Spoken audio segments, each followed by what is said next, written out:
ಎಲ್ಲರಿಗೂ ನಮಸ್ಕಾರ. ಸಂತ ಲೂಕಾನ ಕುರಿತಾದ ಇವತ್ತಿನ ನಮ್ಮ ಈ ಚರ್ಚೆಗೆ ಸ್ವಾಗತ. ಲೂಕಾ ಅಂದ ತಕ್ಷಣ ನೆನ್ಪಾಗೋದು ವೈದ್ಯ ಅನ್ನೋದು ಅಲ್ವಾ? ಹೌದು.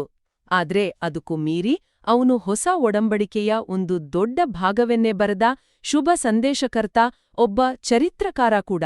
ಖಂಡಿತ. ಇವತ್ತು ನಾವು ಲಭ್ಯವಿರೋ ಐತಿಹಾಸಿಕ ಧಾರ್ಮಿಕ ಆಧಾರಗಳನ್ನ ನೋಡಿ ಈ ಲೂಕಾ ಅಂದ್ರೆ ಯಾರು, ಅವನ ಹಿನ್ನೆಲೆ ಏನು, ಅವನ ಬರವಣಿಗೆಗಳ ವಿಶೇಷತೆ ಏನು ಅಂತ ಆಳವಾಗಿ ತಿಳಿಯೋಕೆ ಪ್ರಯತ್ನಿಸೋಣ. ಸಂತ ಪೌಲ ನಮ್ಮ ಪ್ರಿಯ ವೈದ್ಯನಾದ ಲೂಕಾ ಅಂತ ಕರೆದನಲ್ಲ, ಆ ವ್ಯಕ್ತಿಯ ನಿಜವಾದ ಚಿತ್ರಣವನ್ನ ಕಟ್ಟಿಕೊಡೋಣ. ಸರಿ, ಹಾಗಾದ್ರೆ ಶುರು ಮಾಡೋಣ. ಮೊದಲಿಗೆ ಲೂಕನ ಹಿನ್ನೆಲೆ, ಅವನ ವ್ಯಕ್ತಿತ್ವದ ಬಗ್ಗೆ ಮಾತಾಡೋಣ. ಅವನು ವೈದ್ಯನಾಗಿದ್ದ ಅನ್ನೋದ್ರಿಂದ ಶುರು ಮಾಡೋಣವೇ? ಖಂಡಿತ. ಕೊಲೋಸೆ ಪತ್ರಿಕೆಯಲ್ಲಿ ಅಂದ್ರೆ 4ನೇ ಅಧ್ಯಾಯ 14ನೇ ವಚನದಲ್ಲಿ ಪೌಲನೇ ಸ್ಪಷ್ಟವಾಗಿ ಹೇಳ್ತಾನೆ, ಪ್ರಿಯ ವೈದ್ಯನಾದ ಲೂಕನು ಅಂತ. ಅದು ಅವನ ವೃತ್ತಿ. ಒಬ್ಬ ವೈದ್ಯ ಸುವಾರ್ತಾಕಾರ. ಇದು ಸ್ವಲ್ಪ ಅಪರೂಪ ಅಲ್ವಾ? ಈ ವೈದ್ಯಕೀಯ ದೃಷ್ಟಿಕೋನ ಅವನ ಬರವಣಿಗೆ ಮೇಲೆ ಏನಾದರೂ ಪರಿಣಾಮ ಬೀರಿತ್ತಾ? ಅಂದ್ರೆ ಡೀಟೇಲ್ಸ್ ಗಮನಿಸೋದು, ಕ್ರಮಬದ್ಧವಾಗಿ ಬರೆಯೋದು. ಖಂಡಿತ ಇರುತ್ತೆ. ಯಾಕಂದ್ರೆ ವೈದ್ಯಕೀಯ ತರಬೇತಿಯೇ ಸೂಕ್ಷ್ಮ ಅವಲೋಕನ, ನಿಖರವಾದ ದಾಖಲಾತಿ ಕಲಿಸುತ್ತೆ. ಅದು ಅವನ ಬರವಣಿಗೆಯಲ್ಲೂ ಕಾಣುತ್ತೆ ಕೂಡ. ಇನ್ನು ಅವನ ಮೂಲದ ಬಗ್ಗೆ, ಲೂಕಾ ಗ್ರೀಕು ಹಿನ್ನೆಲೆಯವನು ಅನ್ನೋದಕ್ಕೆ ಹೆಚ್ಚು ಒಮ್ಮತ ಇದೆ. ಗ್ರೀಕ್? ಯಹೂದ್ಯನಲ್ವೇ? ಹೌದು. ಅವನು ಸಿರಿಯಾದ ಆಂತ್ಯೋಕ್ಯವಲ್ಲಿ ಹುಟ್ಟಿರಬಹುದು ಅಂತ ನಂಬಲಾಗುತ್ತೆ. ಅದು ಅಂದಿನ ಕಾಲಕ್ಕೆ ದೊಡ್ಡ ಗ್ರೀಕ್ ನಗರ. ವ್ಯಾಪಾರ ಅಷ್ಟೇ ಅಲ್ಲ, ಗ್ರೀಕ್ ಭಾಷೆ, ಸಂಸ್ಕೃತಿ, ಆಮೇಲೆ ಬೌದ್ಧಿಕ ಚಟುವಟಿಕೆಗಳ ಕೇಂದ್ರ ಅದು.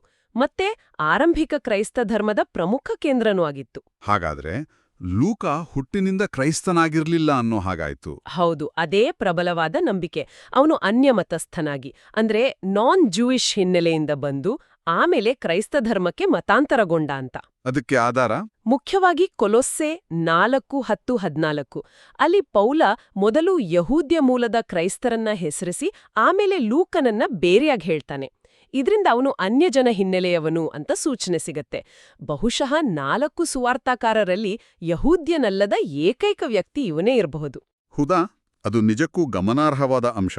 ಒಬ್ಬ ಅನ್ಯಜನ ಸುವಾರ್ತಾಕಾರ ಅಂದ್ರೆ ಅವನ ಪರ್ಸ್ಪೆಕ್ಟಿವ್ ಬೇರೆ ಇರುತ್ತೆ ಅಲ್ವಾ? ಅದಕ್ಕೇನಾ ಅವನ ಸುವಾರ್ತೆಯಲ್ಲಿ ಅನ್ಯಜನರ ಬಗ್ಗೆ ಹೆಚ್ಚು ಒತ್ತಿರೋದು? ನಿಖರವಾಗಿ. ಅದನ್ನ ನಾವಿನ್ನು ಚರ್ಚೆ ಮಾಡೋಣ.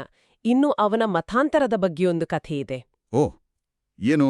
ಸಂತ ಪೌಲ ತನ್ನ 2ನೆಯ ಧರ್ಮ ಪ್ರಸಾರ ಪ್ರಯಾಣದಲ್ಲಿ, ಬಹುಶಃ ಆರೋಗ್ಯ ಸರಿ ಇಲ್ಲದೇ ಇದ್ದಾಗ, ಟ್ರೋವಾಸ್ನಲ್ಲಿ ವೈದ್ಯನಾದ ಲೂಕನನ್ನ ಭೇಟಿ ಮಾಡಿದ್ನಂತೆ. ಸುಮಾರು ಕ್ರಿಸ್ತಶಕ 51ರಲ್ಲಿ. ಆ ಭೇಟಿಯಿಂದ ಪ್ರಭಾವಿತನಾಗಿ ಲೂಕ ಕ್ರೈಸ್ತ ಧರ್ಮ ಸ್ವೀಕರಿಸಿದ ಅಂತ ಒಂದು ನಂಬಿಕೆ. ಪೌಲನ ಜೊತೆಗಿನ ಆ ಮೊದಲ ಭೇಟಿಯ ಅವನ ಜೀವನವನ್ನ ಬದಲಾಯಿತು ಅಂದ್ರೆ ಅದು ನಿಜಕ್ಕೂ ಇಂಟ್ರೆಸ್ಟಿಂಗ್. ಸರಿ, ಈಗ ಬರಹಗಾರನಾಗಿ ಲೂಕನ ಬಗ್ಗೆ ನೋಡೋಣ. ಹೊಸ ಒಡಂಬಡಿಕೆಗೆ ಅವನ ಕೊಡುಗೆ ದೊಡ್ಡದಲ್ವಾ? ತುಂಬ ದೊಡ್ಡದು. ಅವನು 2 ಮುಖ್ಯ ಪುಸ್ತಕಗಳನ್ನ ಬರೆದಿದ್ದಾನೆ. ಒಂದು ಅವನ ಹೆಸರಿರುವ ಶುಭ ಸಂದೇಶ, ಇನ್ನೊಂದು ಪ್ರೇಷಿತರ ಕಾರ್ಯಕಲಾಪಗಳು ಅಥವಾ ಆಕ್ಟ್ಸ್ ಆಫ್ ದ ಅಪಾಸಲ್ಸ್. ಇವೆರಡೂ ಸೇರಿಸಿದ್ರೆ ಹೊಸ ಒಡಂಬಡಿಕೆಯ ಸುಮಾರು 1/4 ಭಾಗ ಆಗುತ್ತೆ. ಒಬ್ಬನೇ ಲೇಖಕ ಬರೆದ ಅತಿ ದೊಡ್ಡ ಭಾಗ ಇದು. ಈ 2 ಪುಸ್ತಕಗಳನ್ನ ಅವನು ಅತ್ಯುತ್ತಮ ಥಿಯೋಫಿಲಸ್ ಅಂತ ಯಾರಿಗೂ ಅರ್ಪಿಸಿದ್ದಾನಲ್ಲ? ಯಾರು ಈ ಥಿಯೋಫಿಲಸ್? ನಿಜವಾದ ವ್ಯಕ್ತಿನಾ ಅಥವಾ ಏನಾದರೂ ಸಾಂಕೇತಿಕ ಹೆಸರಾ? ಅದು ಇನ್ನೂ ಚರ್ಚೆಯಲ್ಲಿರೋ ವಿಷಯನೇ. ಥಿಯೋಫಿಲಸ್ ಅಂದ್ರೆ ಗ್ರೀಕ್ನಲ್ಲಿ ದೇವರ ಸ್ನೇಹಿತ ಅಥವಾ ದೇವರಿಂದ ಪ್ರೀತಿಸಲ್ಪಟ್ಟವನು ಅಂತ ಅರ್ಥ. ಅದು ನಿಜವಾಗಿಯೂ ಒಬ್ಬ ಉನ್ನತ ವ್ಯಕ್ತಿಯಾಗಿರ್ಬೋದು, ರೋಮನ್ ಅಧಿಕಾರಿನೋ, ಪೌಲನ ವಕೀಲನೋ, ಅಥವಾ ಲೂಕನಿಗೆ ಆರ್ಥಿಕ ಸಹಾಯ ಮಾಡಿದವನೋ. ಅಥವಾ ಅದು ಸಾಂಕೇತಿಕವಾಗಿ ದೇವರ ಸ್ನೇಹಿತರಾದ ಎಲ್ಲಾ ಕ್ರೈಸ್ತ ವಿಶ್ವಾಸಿಗಳನ್ನ ಸೂಚಿಸ್ತಿರ್ಬೋದು. 2ಕ್ಕೂ ಸಾಧ್ಯತೆ ಇದೆ. ಲೂಕ ತಾನು ಬರೆದ ಘಟನೆಗಳನ್ನ ಅಂದ್ರೆ ಯೇಸುವಿನ ಜೀವನವನ್ನ ಕಣ್ಣಾರೆ ಕಂಡಿದ್ನಾ ಅಥವಾ ಹೇಗ್ ಮಾಹಿತಿ ಸಂಗ್ರಹಿಸಿದ್ದ? ಇಲ್ಲ, ಅವನು ತಾನು ಪ್ರತ್ಯಕ್ಷದರ್ಶಿ ಅಂತ ಎಲ್ಲೂ ಹೇಳ್ಕೊಳ್ಳಲ್ಲ. ಅದಕ್ಕೆ ಬದಲಾಗಿ ಅವನ ಶುಭ ಸಂದೇಶದ ಮುನ್ನುಡಿಯಲ್ಲೇ ಲೂಕ 1:1-4 ತುಂಬ ಪ್ರಾಮಾಣಿಕವಾಗಿ ಹೇಳ್ತಾನೆ. ನಮ್ಮಲ್ಲಿ ನೆರವೇರಿದ ಸಂಗತಿಗಳನ್ನು ಆರಂಭದಿಂದಲೇ ಕಣ್ಣಾರೆ ಕಂಡವರು ನಮಗೆ ತಿಳಿಸಿದ್ದಾರೆ. ಆದ ಕಾರಣ ಎಲ್ಲವನ್ನೂ ಆರಂಭದಿಂದ ನಿಖರವಾಗಿ ತನಿಖೆ ಮಾಡಿದ ನಾನು ಕ್ರಮವಾಗಿ ಬರೆಯುವುದು ಯುಕ್ತವೆಂದು ಕಂಡುಕೊಂಡೆ ಅಂತ. ನಿಖರವಾಗಿ ತನಿಖೆ ಮಾಡಿ ಅನ್ನೋ ಮಾತು ಮುಖ್ಯ ಅನ್ಸುತ್ತೆ. ಹೌದು, ತುಂಬಾ ಮುಖ್ಯ. ಅಂದ್ರೆ ಅವನು ಪ್ರತ್ಯಕ್ಷದರ್ಶಿಗಳನ್ನ ಮಾತಾಡಿಸಿದಾನೆ, ಬೇರೆ ಮೂಲಗಳನ್ನ ಪರಿಶೀಲಿಸಿದಾನೆ, ಆಮೇಲೆ ಅದನ್ನೆಲ್ಲ ಒಂದು ಕ್ರಮದಲ್ಲಿ ಜೋಡಿಸಿದಾನೆ. ಒಬ್ಬ ಚರಿತ್ರಕಾರನ ಹಾಗೆ. ಅವನ ಬರವಣಿಗೆ ಶೈಲಿ ಗ್ರೀಕ್ ಭಾಷಾ ಹೇಗಿತ್ತು ಅಂತ? ಅವನ ಗ್ರೀಕ್ ಅತ್ಯುತ್ತಮ ಮಟ್ಟದ್ದು. ಆಕ್ಚುಲಿ ಹೊಸ ಒಡಂಬಡಿಕೆಯಲ್ಲೇ ಅತ್ಯಂತ ಸುಂದರವಾದ ಕ್ಲಾಸಿಕಲ್ ಗ್ರೀಕ್ ಅಂತ ಹೇಳ್ತಾರೆ. ಶಬ್ದಭಂಡಾರ, ವ್ಯಾಕರಣ, ಶೈಲಿ ಎಲ್ಲವೂ ಅವನ ಒಳ್ಳೆ ಶಿಕ್ಷಣವನ್ನ ತೋರಿಸುತ್ತೆ. ಮತ್ತೆ ಅವನು ಬರೆಯುವ ಹೊತ್ತಿಗೆ ಮಾರ್ಕನ ಶುಭ ಸಂದೇಶ ಇತ್ತು, ಅದನ್ನೇ ಒಂದು ಆಧಾರವಾಗಿ ಇಟ್ಕೊಂಡಿರ್ಬೋದು ಅಂತನೂ ವಿದ್ವಾಂಸರು ಹೇಳ್ತಾರೆ.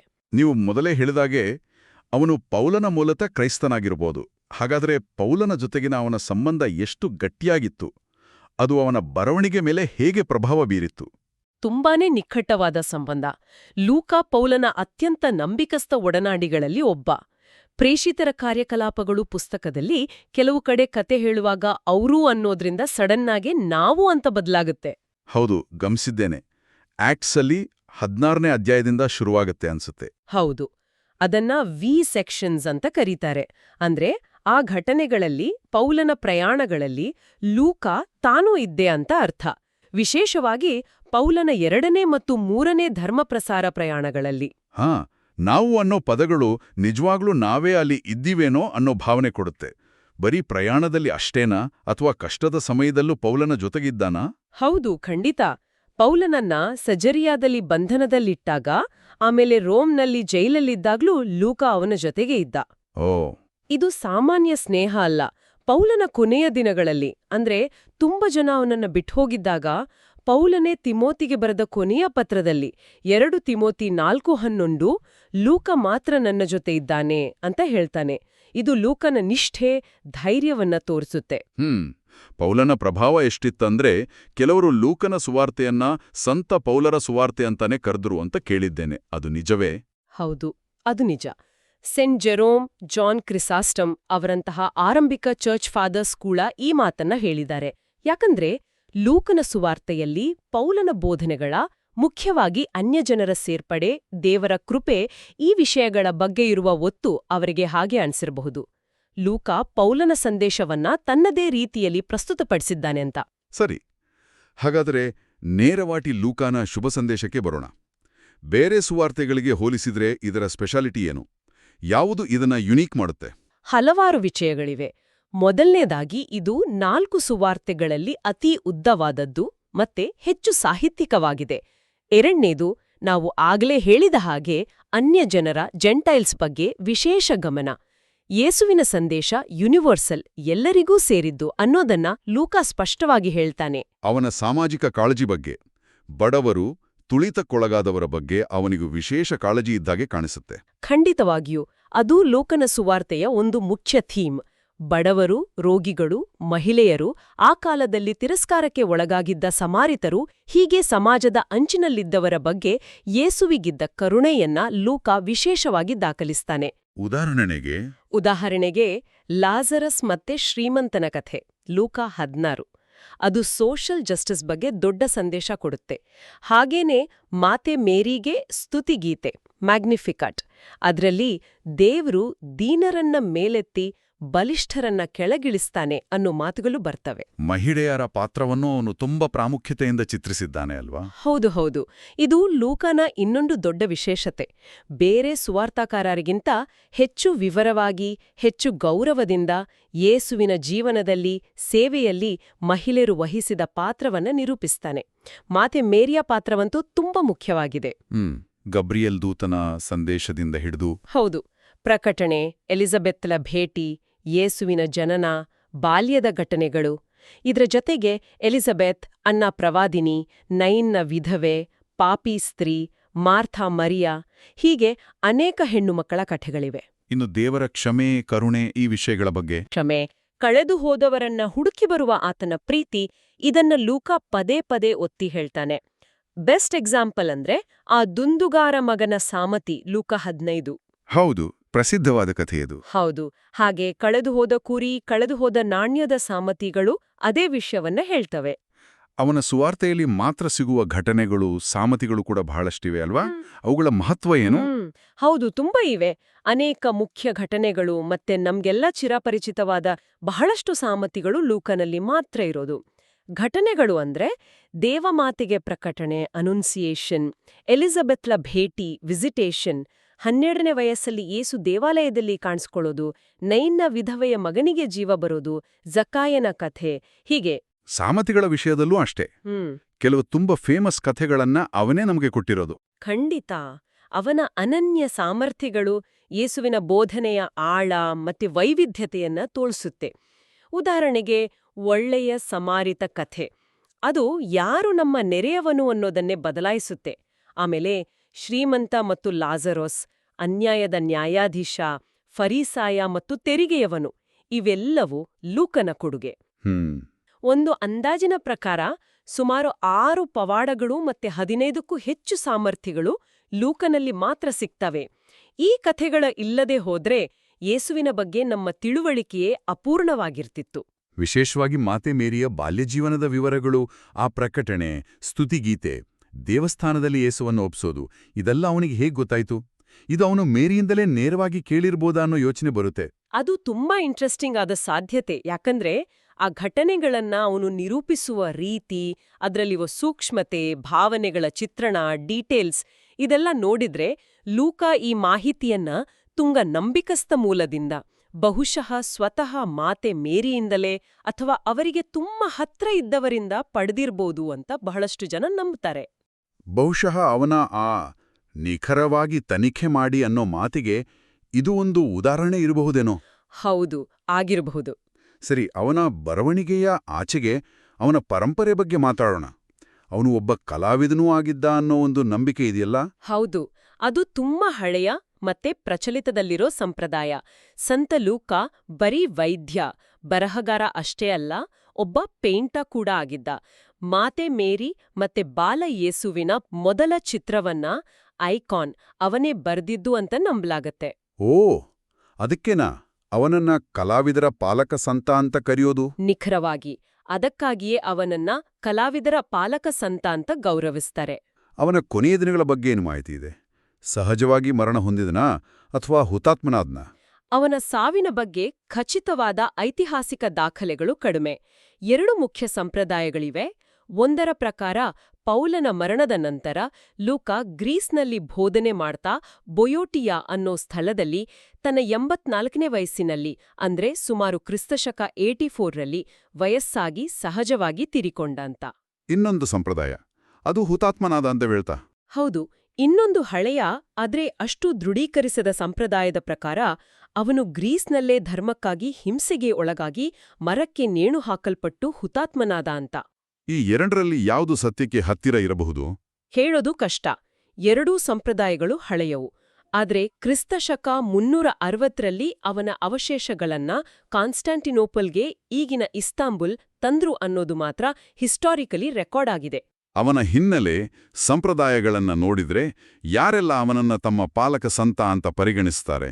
ಮುಖ್ಯವಾಗಿ ಅವನ ವೈದ್ಯ ವೃತ್ತಿ ಮತ್ತೆ ಕಲಾವಿದ ಅನ್ನೋ ನಂಬಿಕೆ ಇರೋದ್ರಿಂದ ವೈದ್ಯರು, ಸರ್ಜನ್ಗಳು ಮತ್ತೆ ಕಲಾವಿದರು ಅವನನ್ನ ತಮ್ಮ ಪಾಲಕ ಸಂತ ಅಂತ ನೋಡ್ತಾರೆ. ಇದರ ಜೊತೆಗೆ ಬುಕ್ ಬೈಂಡರ್ಸ್, ಗ್ಲಾಸ್ ವರ್ಕರ್ಸ್, ಹೀಗೆ ಕೆಲವು ಬೇರೆ ವೃತ್ತಿಯವರು ಅವನನ್ನ ಗೌರವಿಸ್ತಾರೆ. ಅವನನ್ನ ಚಿತ್ರಿಸುವಾಗ ಒಂದು ಎತ್ತು ಅಥವಾ ಕರುವನ್ನ ಅವನ ಚಿಹ್ನೆಯಾಗಿ ತೋರಿಸ್ತಾರಲ್ಲ, ಅದಕ್ಕೆ ಕಾರಣ? ಹೌದು, ಪ್ರತಿ ಸುವಾರ್ತಾಕಾರನಿಗೂ ಒಂದೊಂದು ಚಿಹ್ನೆ ಇದೆ. ಲೂಕನ ಚಿಹ್ನೆ ಎತ್ತು ಅಥವಾ ಕರು. ಇದು ಯೇಸುಕ್ರಿಸ್ತನ ಯಜ್ಞ, ಬಲಿಯರ್ಪಣೆಯನ್ನ ಸಂಕೇತಿಸುತ್ತೆ. ಯಾಕೆಂದ್ರೆ ಲೂಕನ ಸುವಾರ್ತೆ ಶುರುವಾಗೋದೇ ದೇವಾಲಯದಲ್ಲಿ ನಡೆಯೋ ಪೂಜೆಗಳಿಂದ, ಜಕ್ಕೆರೆಯನಿಗೆ ದೇವದೂತನ ಸಂದೇಶ. ಮತ್ತೆ ಯಜ್ಞಕ್ಕೆ ಎತ್ತು ಮುಖ್ಯವಾದ ಪ್ರಾಣಿಯಾಗಿತ್ತು. ಹಾಗಾದ್ರೆ ಇಷ್ಟೆಲ್ಲ ಮಾತಾಡಿದ್ಮೇಲೆ ಸಂತ ಲೂಕನ ವ್ಯಕ್ತಿತ್ವ, ಅವನ ಕೊಡುಗೆಯನ್ನ ಒಂದೆರಡು ಮಾತಲ್ಲಿ ಹೇಳೋದಾದ್ರೆ? ಸಂತ ಲೂಕ ಒಬ್ಬ ಅಸಾಧಾರಣ ವ್ಯಕ್ತಿ ಅಂತಾನೆ ಹೇಳಬೇಕು. ಅವನು ಬರೀ ಒಬ್ಬ ವೈದ್ಯ ಅಲ್ಲ, ಅವನು ದೇವರಾತ್ಮನಿಂದ ಪ್ರೇರಿತನಾದ ಒಬ್ಬ ನಿಖರ ಇತಿಹಾಸಕಾರ, ಪ್ರತಿಭಾವಂತ ಬರಹಗಾರ ಮತ್ತೆ ತುಂಬಾ ಆಳವಾದ ಮಾನವೀಯತೆ ಇರೋ ಶುಭ ಸಂದೇಶಕರ್ತ.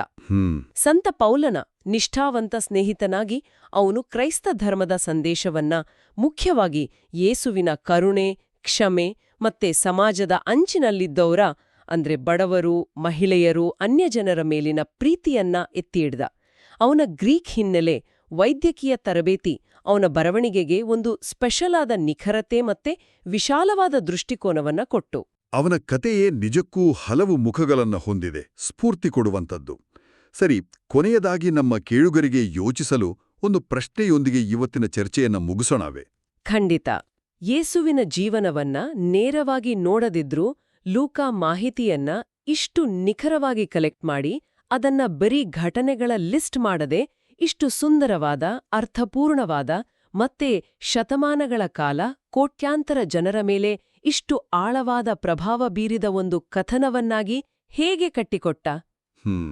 ಒಳ್ಳೆ ಪ್ರಶ್ನೆ. ಅವನ ಆ ವಿಧಾನ ಅಂದ್ರೆ ಸಿಕ್ಕಿದ ಮಾಹಿತಿಯನ್ನ ಆಳವಾಗಿ ತನಿಖೆ ಮಾಡಿ ಅದನ್ನ ಒಂದು ಕ್ರಮದಲ್ಲಿ ಹೃದಯಕ್ಕೆ ತಟ್ಟುವ ಹಾಗೆ ಮತ್ತೆ ಒಂದು ಸ್ಪಷ್ಟ ಉದ್ದೇಶದಿಂದ ಪ್ರೆಸೆಂಟ್ ಮಾಡೋದು ಇವತ್ತಿನ ಈ ಇನ್ಫಾರ್ಮೇಷನ್ ಓವರ್ಲೋಡ್ ಯುಗದಲ್ಲಿ ನಮಗೇನಾದ್ರೂ ಕಲ್ಸಬಹುದಾ? ನಾವು ಸಂಗ್ರಹಿಸೋ ಜ್ಞಾನವನ್ನ ಬರೀ ಡೇಟಾ ಆಗಿ ಉಳಿಸದೆ ಅದನ್ನ ಹೇಗೆ ಹೆಚ್ಚು ಪರಿಣಾಮಕಾರಿಯಾಗಿ ಒಂದು ಹ್ಯೂಮನ್ ಟಚ್ನೊಂದಿಗೆ ಕಮ್ಯುನಿಕೇಟ್ ಮಾಡಬಹುದು ಅನ್ನೋದ್ರ ಬಗ್ಗೆ ಲೂಕನ ಕೆಲಸ ನಮಗೊಂದು ದಾರಿದೀಪ ಆಗಬಹುದೇ? ಇದ್ರ ಬಗ್ಗೆ ಯೋಚಿಸಿ.